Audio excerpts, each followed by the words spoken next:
Puji syukur atas kehadiran Allah Subhanahu wa Ta'ala, karena kita semua masih diberikan kesehatan dan kesempatan untuk kembali berkumpul di tempat ini dalam rangka seminar pembelajaran komunitas belajar Al-Fatihah. Dalam hari ini kita akan membahas mengenai pemimpin dalam pengelolaan sumber daya, pendekatan berbasis kekurangan atau masalah, dan pendekatan berbasis aset atau kekuatan.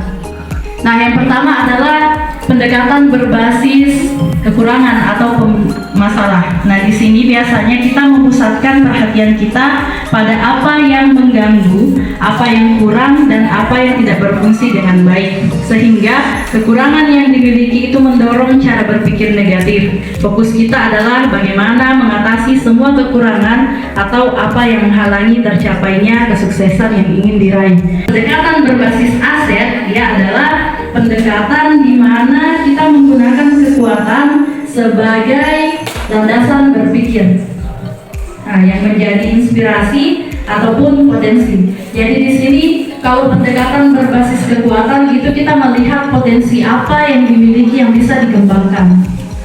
Memang mau melakukan kegiatan itu, kita bisa share sama mereka.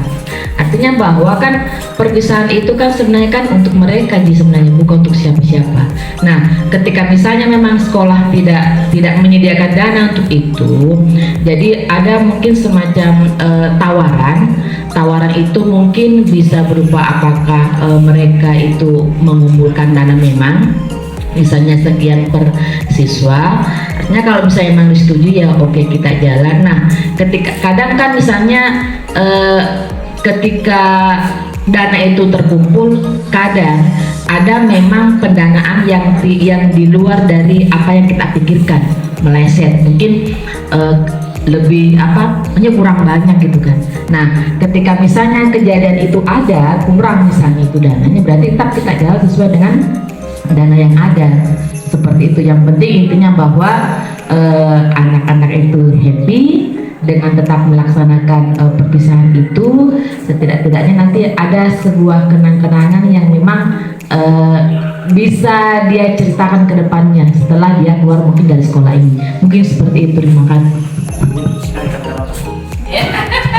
Ya, baik, terima kasih. Untuk mengembangkan kreativitasnya dalam menyelesaikan suatu masalah, itu sudah termasuk pemanfaatan berbasis aset. Nah, jadi kegiatan kita tetap jalan. Caranya bagaimana? Kita manfaatkan aset-aset yang ada, mulai dari peserta didik kita, guru-guru kita, bahkan orang tua murid juga kalau perlu. Nah, di sini kita akan memetakan.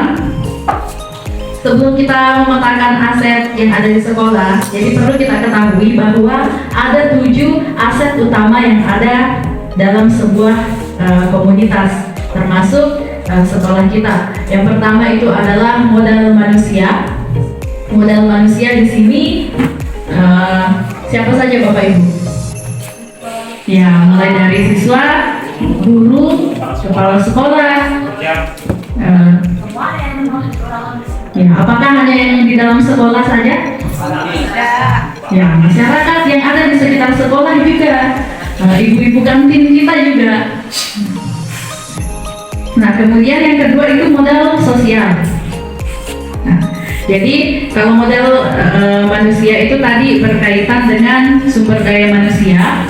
Nah, kalau modal sosial itu bisa dalam bentuk norma atau aturan yang mengikat warga masyarakat, bisa dalam bentuk kelompok, komunitas, institusi, lembaga, asosiasi, dan sebagainya.